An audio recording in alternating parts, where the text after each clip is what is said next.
बिस्मिल्लाहिर्रहमानिर्रहीम। अस्सलामुअलैकुम व्यूवर्स, आप देख रहे हैं सऊदी उर्दू न्यूज़ चैनल। दुनिया में जिस तरह से हौलनाक हादिसात और अफरातफरी नजर आ रही है, ऐसा लगता है मौत हर वक्त पीछा कर रही है। चाहे कुदरती आफात हों या इंसानी दरिंदगी, हर तरफ तबाही और मौत नजर आ रही है। ऐसा लगता है हमारा खालिक हमसे सख्त नाराज है।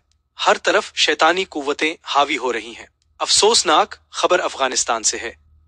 मगरबी अफगानिस्तान के सूबा हरात में एक हौलनाक ट्रैफिक हादसे ने दर्जनों जिंदगियां छीन ले हैं। एक बस जिसमें ईरान से हाल ही में डिपोर्ट किए गए अफगान शहरी सवार थे, खौफनाक तसादुम के बाद आग की लपेट में आ गई। इस हौलनाक हादसे में कम से कम 79 अफराद जाँ बहक हो गए हैं, जिनमें 17 बच्चे भी शामिल थे। बस एक मोटरसाइकिल और एक ऑयल टैंकर से टकरा गई, जिसके नतीजे में खौफनाक धमाका हुआ और आग भड़क उठी।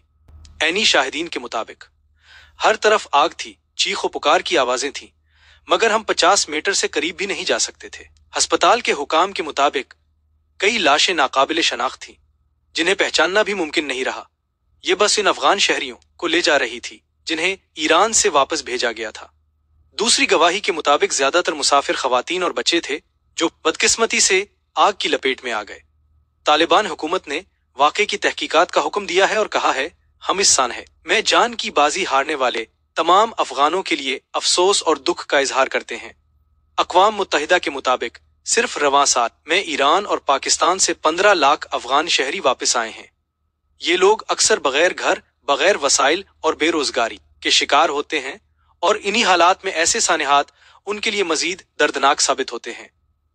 अफगानिस्तान में ट्रैफिक हादसे आम हैं। खराब सड़कें, लापरवाह ड्राइविंग और हिफाजती कवानीन की कमी की वजह से लातादाद शहरी हलाक हो चुके हैं। पिछले चंद सालों में दर्जनों हलाकत खेज हादसे हो चुके हैं, मगर हरात का ये हादसा हालिया बरसों में सबसे भयानक माना जा रहा है।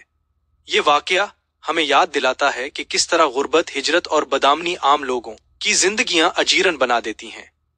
खुदा जाम बहक होने वालों को जन्नतुल फिरदौस में जगह दे और उनके लवाहकीन को सब्र अता करे। आमीन। इस वीडियो को ज्यादा से ज्यादा शेयर करें ताकि ये पैगाम दुनिया तक पहुंच सके।